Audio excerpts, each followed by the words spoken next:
손잡아 주시는 주님의 은혜가 오늘 예배 자리에 나온 우리 모든 성도님들께 함께 하시기를 주님의 이름으로 축복합니다. 이제 한 주가 지나면 추석 연휴입니다. 부모와 자녀 관계를 비롯해서 다양한 사회적 관계 안에서 많은 선물이 오가는 명절입니다. 사람들이 주고받는 선물에는 의미가 있습니다. 감사의 의미가 있고 축하의 의미도 있습니다. 또 어떤 선물은 잘 부탁합니다 라는 사심을 담아 전달하기도 하고, 위로와 격려, 심지어 미안함을 표시할 때도 선물을 하죠. 저도 성도님들로부터 선물을 받을 때가 종종 있습니다. 그럴 때마다 저는 그 선물에 의미를 부여합니다. 이 선물은 절대 공짜가 아닐 거야.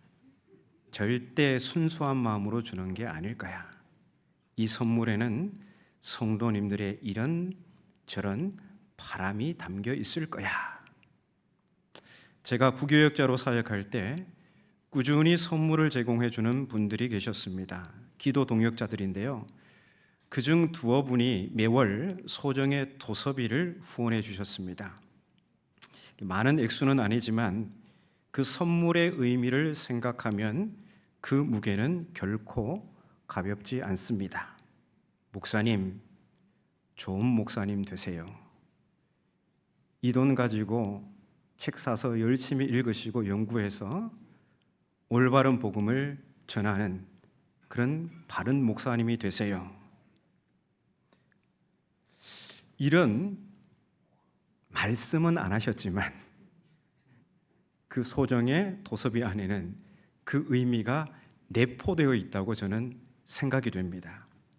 저는 매일 새벽 이 기도 후원자들을 위해서 기도를 하면서 이런 다짐을 합니다. 하나님, 제가 과분한 사랑을 받고 있습니다. 이 사랑을 배반하지 않게 하소서. 하나님의 거룩한 양심에 붙들려 끝까지 목사의 직무를 감당하게 하소서. 선물의 의미를 생각할 때마다 저는 제게 호의를 베푸시는 분들을 기억하며 소명의 자리, 부르심의 자리를 생각하게 됩니다. 물론 받은 사랑에 제대로 보답하지 못해 늘 죄송스러운 마음입니다.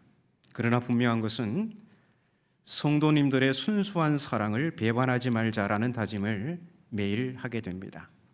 왜냐하면 성도의 사랑이 담긴 선물은 그게 크든 작든 너무나 소중한 의미가 담겨 있기 때문입니다. 오늘 본문 20절을 보면 바울은 자신이 선물 받은 자임을 고백합니다. 내가 그리스도와 함께 십자가에 못 박혔나니 그런즉 이제는 내가 사는 것이 아니요 오직 내 안에 그리스도께서 사시는 것이라. 이제 내가 육체 가운데 사는 것은 나를 사랑하사 나를 위하여 자기 자신을 버리신 하나님의 아들을 믿는 믿음 안에서 사는 것이라. 이 말씀에는 바울에게 선물을 주신 분과 바울이 받은 선물이 무엇인지가 나옵니다. 그것은 뭐냐면 나를 사랑하사 나를 위하여 자기 자신을 버리신 하나님의 아들이라고 되어 있는데요. 여기서 버리신이라는 번역은 내어주신이라고 고치는 게 맞습니다. 왜냐하면 그리스도께서 자신을 우리에게 선물로 주셨기 때문이죠. 근데 흥미롭게도 선물을 주신 분과 선물이 똑같습니다. 바울에게 선물을 주신 분은 그리스도입니다. 그리고 바울이 받은 선물도 그리스도입니다. 그러니까 그리스도는 자신을 바울에게 선물로 내어주셨습니다. 이어지는 21절에서 바울은 이 놀라운 선물 수여 사건의 의미를 하나님의 은혜라고 합니다. 왜냐하면 그리스도라는 선물은 인간의 그 어떤 조건도 고려하지 않고 자격 없는 자에게 주신 것이기 때문입니다.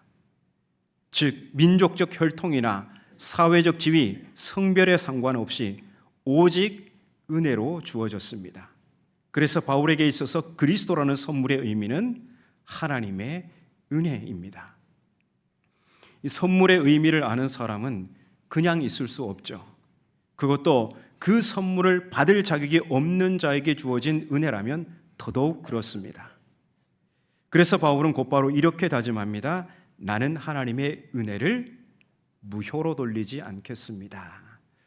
우리가 보는 성경에는 패하지 않겠습니다 이렇게 되어 있는데요, 그것은 무효로 돌리지 않겠습니다라는 뜻입니다. 저는 바울의 이 다짐을 보면서 마태복음 18장 21절 이하 예수님의 비유 속에 나오는 한 안타까운 사람을 떠올리게 됩니다. 이 사람은 임금으로부터 1만 달란트 빚을 탕감받은 종입니다. 엄청난, 헤아릴 수 없는, 형용할 수 없는 은혜를 입었죠. 빚의 속박에서 해방된 그가 어느 날 길을 가다가 그에게 100데나리온의 빚을 진 동료를 만나게 됩니다. 그런데 그는 자신이 받은 그 엄청난 은혜를 새카맣게 잊고 조금만 참아달라는 동료의 간청에도 멱살을 잡아 끌고 가 감옥에 넘겨버립니다. 현장을 목격한 사람들이 안타까워 이 사실을 임금에게 알리게 되죠. 임금은 다시 종을 불러 세웁니다. 악한 종아, 임금은 종을 향해 호통치며 말하죠. 내가 너를 불쌍히 여긴 것 같이 너도 동료를 불쌍히 여기는 것이 마땅하지 아니하냐. 분노한 임금은 빚을 다 갚을 때까지 종을 옥졸에게 넘겨버립니다. 빚을 다 갚을 때까지. 빚이 얼마였죠? 1만 달란트. 1만 달란트라는 이 문자적 의미는 뭐냐면 갚을 수 없는 은혜, 헤아릴 수 없는 은혜라는 거예요. 그러면 그 빚을 다 갚을 때까지 옥졸에게 넘겼는데 이게 불가능하잖아요. 그러면 이게 뭐죠? 은혜가 무효가 되었다는 것입니다. 이와 다르게 바울은 그리스도라는 은혜의 선물, 그 은혜를 무효로 돌리지 않겠다고 합니다. 바울에게 있어서 그리스도라는 선물에 담긴 의미는 은혜였습니다. 바울은 이 은혜를 기억할 때마다 다짐하는 것이죠. 나는 하나님의 은혜를 무효로 돌리지 않겠습니다. 나는 자신의 생명을 자격 없는 자에게 선물로 내어주신 그리스도의 사랑을 배반하지 않겠습니다. 그렇다면 바울이 나는 하나님의 은혜를 무효로 돌리지 않겠습니다 했을 때 본문에 나타난 이 말의 구체적 의미는 무엇일까요? 먼저 나는 율법의 행위들로 이 율법의 행위들을 자랑하던 과거로 돌아가지 않겠습니다 입니다. 우리 17절, 18절을 함께 읽겠습니다. 만일 우리가 그리스도 안에서 의롭게 되려 하다가 죄인으로 드러나면 그리스도께서 죄를 짓게 하는 자냐? 결코 그럴 수 없. 만일 내가 헐었던 것을 다시 세우면 내가 나를 범법한 자로 만드는 것이라. 아멘. 이 말은 바울이 게바 베드로에게 하는 말입니다. 바울과 게바는 그리스도 안에서 의롭게 되려고 하는 사람들입니다. 그리스도는 자신의 피로 유대인과 이방인을 경계짓던 할례와 같은 율법의 행위들을 허무셨습니다. 그래서 그리스도 안에서는 할례를 받은 유대인과 할례를 받지 않은 이방인 모두가 동등한 하나님의 백성입니다. 누구도 할례 받지 않았다는 이유로, 즉 유대인이 되지 않았다는 이유로 이방인 신자들을 식탁 교제에서 배제할 수 없습니다. 그런데 안디옥에서 게바는 할례에 속한 자들이 그곳에 도착하자 그들이 두려워서 이방인 신자들과 어울린 식탁 교제에서 급히 물러나게 됩니다. 이게 이방인을 배제하는 행동이죠. 말하자면 나는 할례 받지 않은 당신들과 한 식탁에서 밥을 못 먹겠다는 겁니다. 그러면 지금까지 식탁 교제를 한 것은 뭐죠? 할례자들이 도착하기 전까지는 이방인 신자들과 함께 식탁 교제를 잘 하고 있었어요. 너무나 아름다운 모습이죠. 그런데 할례를 주장하는 자들이 도착하자 두려워서 다른 행동을 하는 겁니다. 개방은 이 손익에 따라서 행동을 달리해요. 평상시에는 믿음을 기준으로 행동하다가 할례자들이 닥치니 율법의 행위들을 기준으로 행동합니다. 믿음을 기준으로 볼 때 이방인 신자들과 어우러진 식탁교제는 너무나 아름다운 모습이에요. 하나님께서 예수님을 그것 때문에 보내셨잖아요. 유대인과 이방인 이 사이에 막혀있던 적대감, 이거를 그리스도의 피로 허무시고 이 둘을 하나 되게 하시는 것, 하나님의 목표는 그거였어요. 그런데 정말 예수 그리스도를 믿는 그 신자들이, 유대인 신자들과 이방인 신자들이 한 식탁에서 어우러져 식탁 교제를 하는 겁니다. 너무나 아름다운 모습이죠.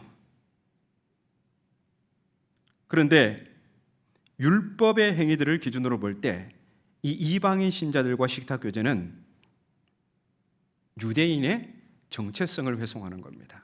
왜냐하면 유대인들은 할례받지 않은 이방인들과 함께 식사하면 안 된다고 딱 못 박았기 때문이죠. 게바가 믿음으로 판단했다면 할례에 속한 자들이 왔을 때도 전혀 개의치 않았을 테지만 오히려 그들이 두려워서 율법의 행위들을 기준으로 판단했기에 죄인처럼 그 자리를 급히 떠나가 버린 것입니다. 자, 이런 행동을 가리켜서 뭐라고 하죠? 위선이라고 합니다. 위선. 만일 할례받지 않은 이방인 신자들과 어울려 밥 먹은 게 죄라면 누가 게바를 죄짓게 만든 걸까요?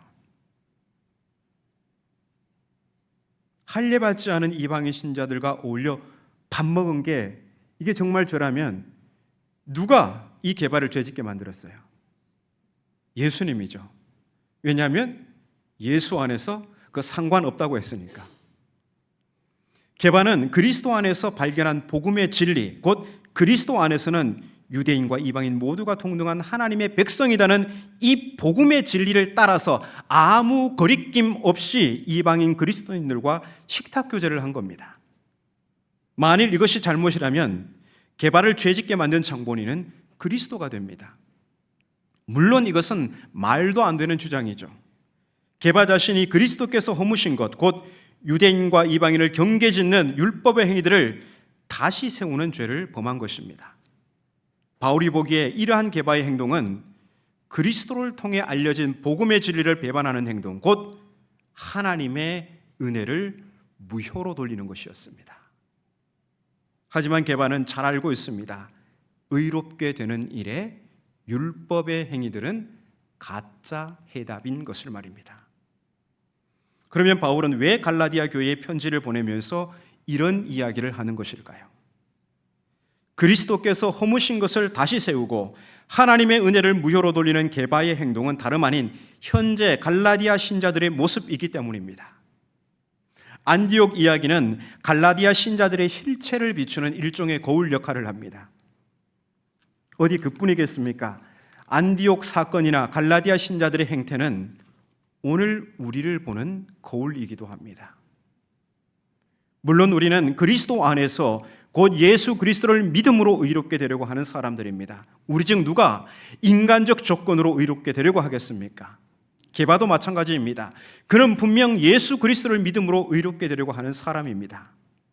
그가 이방인 신자들로부터 자신을 분리시킨 것은 사실 순간의 일탈입니다. 그러고 보면 게바의 일탈에 대한 바울의 항의가 좀 지나치다 싶습니다. 그런데 여러분, 복음은 구원을 가져다주는 기쁜 소식일 뿐만 아니라 조금이라도 침해되어서는 안 되는 순종의 대상입니다. 내게 아무런 위협이 되지 않을 때는 믿음을 기준으로 행동하고 내게 손해가 될 것 같으면 인간적 기준으로 행동하는 것은 복음의 진리를 벗어난 위선이고 하나님의 은혜를 무효로 돌리는 것입니다. 그러므로 그리스도인은 복음의 진리에 자신을 정향시켜 항상 올곧게 걸어야 합니다. 이제 바울이 나는 하나님의 은혜를 무효로 돌리지 않겠습니다 했을 때 본문에 나타난 두 번째 구체적인 의미를 살펴보겠습니다. 그것은 나는 하나님을 향한 삶을 살겠습니다 라는 고백입니다. 자, 함께 19절 말씀을 읽겠습니다.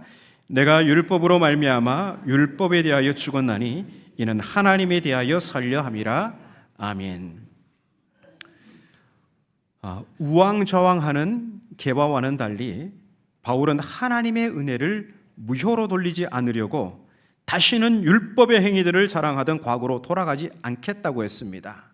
그런데 19절에서는 이보다 더 충격적인 선언을 합니다. 그는 아예 율법 자체에 대해 죽었다고 합니다. 여기서 죽었다는 저 동사는 문법상 지금도 죽어 있는 상태를 가리킵니다. 바울의 어법에서 죽음은 뭐예요? 관계 단절을 뜻합니다. 한순간만 율법으로부터 단절된 게 아니라 지금도 율법에 대해서 죽어 있는 상태, 관계 단절되어 있는 상태라고 합니다. 바울은 유대인과 이방인을 구분짓는 할례와 같은 율법의 행위들을 넘어서 아예 율법 자체에 선을 긋고 있습니다. 나는 율법에 대하여 죽었습니다.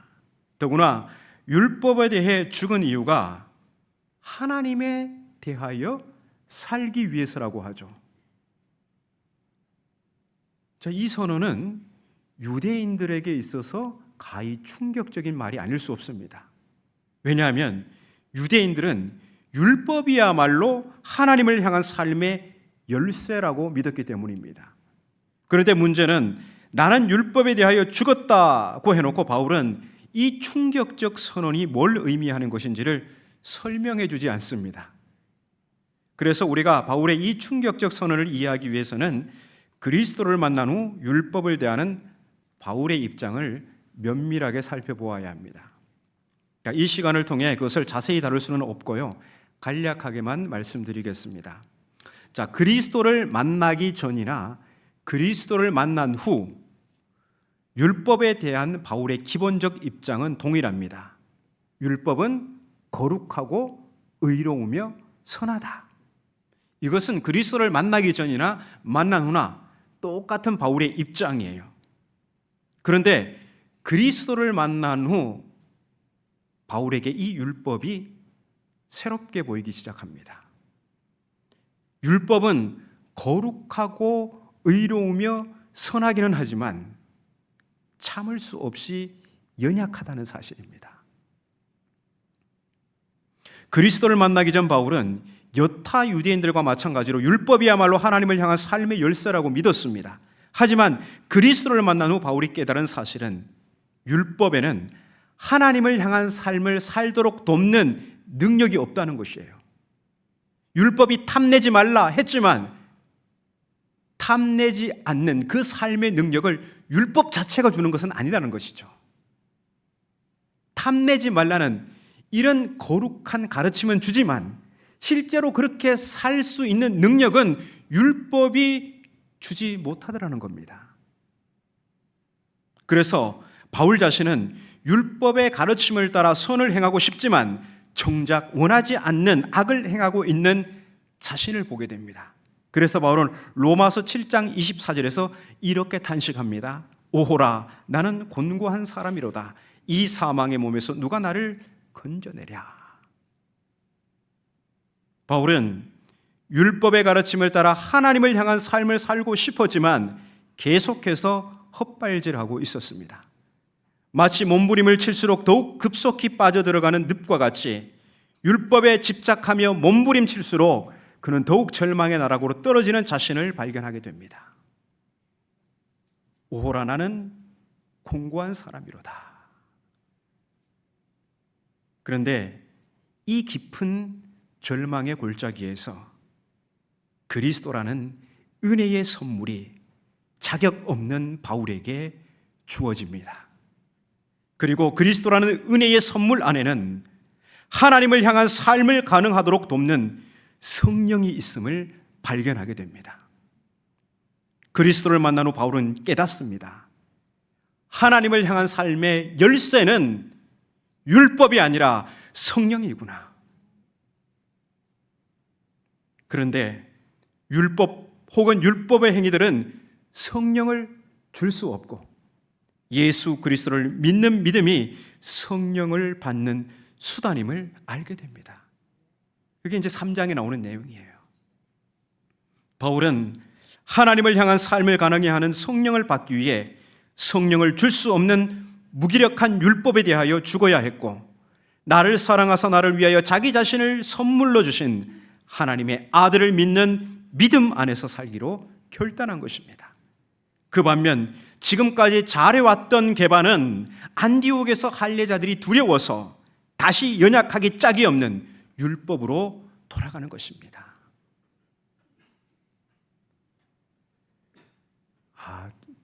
정말 그 게바, 베드로 훌륭한 인물인데 저도 이런 말을 하는 게 참 천국에 있는 게바님께 참 송구스럽습니다. 그러나 참 이거 다 남겨둔 게, 성경에 남겨둔 게 다 누구를 위해서 그렇습니까? 우리를 위해서 그렇습니다. 게바님 지금도 막 그냥 저 천국에서 이불킥하고 있을지도 모릅니다. 내가 그때 왜 그랬을까 하면서 이불킥하고 있을지 모르는데, 게바님께 참 죄송하지만 오늘 우리를 위해서 어쩔 수 없이 게바님의 흑역사를 제가 말씀드릴 수밖에 없는 것입니다. 그런데 바울이 왜 이 게바의 흑역사를 갈라디아 신자들에게 하는 것일까요? 지금 선동자들에게 미혹된 갈라디아 신자들이 이 게바처럼 성령을 주지도 못하고 그래서 하나님에 대해 살도록 돕지도 못하는 율법으로 돌아가기 때문입니다. 이는 하나님의 은혜를 무효로 돌리는 어리석은 행동인 것입니다. 그래서 3장 1절이 어떻게 시작하죠? 어리석도다 갈라디아 사람들아. 안데르센 동화에 나오는 이야기입니다.